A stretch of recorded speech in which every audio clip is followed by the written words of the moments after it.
यमुनानगर जिले में rice mill संचालकों की धोखाधड़ी कम होने का नाम नहीं ले रही है। बता दें कि ताजा मामला यमुनानगर के प्रताप नगर कस्बे से सामने आया, जहां पर उठान के दौरान कई क्विंटल धान कम पाया गया। इसके बाद खाद्य आपूर्ति विभाग की ओर से एक्शन लिया गया और पुलिस को इसकी शिकायत दी गई। तो वहीं अब राइस मिल मालिक के खिलाफ मुकदमा दर्ज कर आगामी कार्यवाही शुरू कर दी गई है। ये धोखाधड़ी का मामला तब उजागर हुआ जब खाद्य आपूर्ति विभाग की टीम धान का उठान करने गई। जांच में यह भी सामने आया कि बोरियों में धान की बजाय उसमें छिलके भरे थे।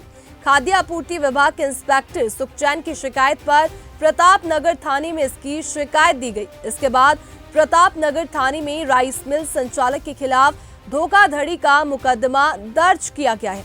आपको बता दें कि कुछ दिन पहले प्रताप नगर थाना क्षेत्र में एक और राइस मिल संचालक ने करीब 1.5 करोड़ रुपए की धोखाधड़ी की थी, जिसके बाद पुलिस ने उस पर मुकदमा दर्ज किया था।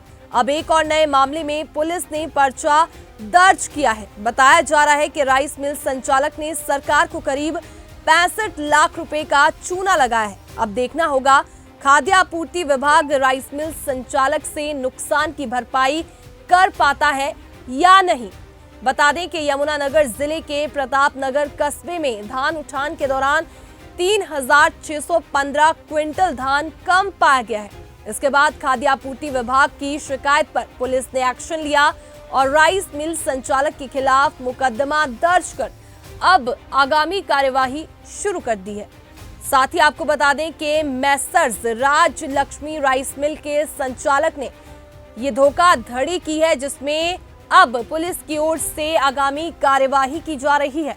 एक्चुअली उसकी 2023-24 में हमने उसको सीएमआर का काम के लिए धान अलॉट की थी, तो उसमें उसकी गाड़ियाँ पेंडिंग रह गई थी, लगभग 14.5 गाड़ियाँ।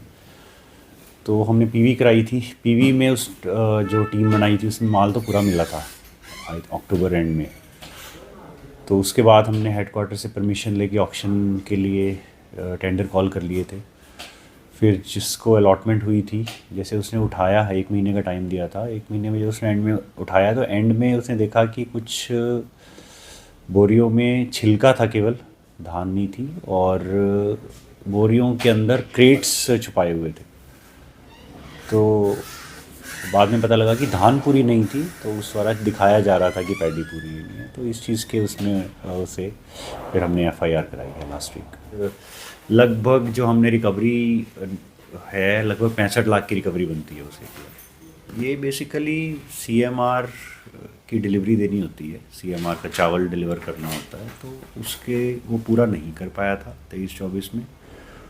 और फिर जो पैडी सरकार ने अलॉट की थी, हमने उसकी पीवी कराई थी, फिज़िकल वेरिफिकेशन, कि क्या उतनी पैडी मिल में उपलब्ध है, ऑल्दो वो चावल नहीं दे पाया।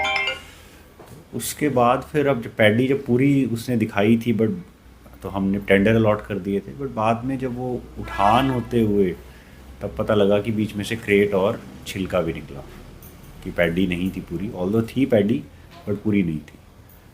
तो फिर उस चक्कर में हमने उसके खिलाफ पुलिस में कंप्लेंट दी। तो ब्लैक लिस्ट होता है, अब इसको ब्लैक लिस्ट करेंगे राइस मिल को ना, इसकी प्रेमिसेस को भी और ओनर को भी ब्लैक लिस्ट कर देंगे।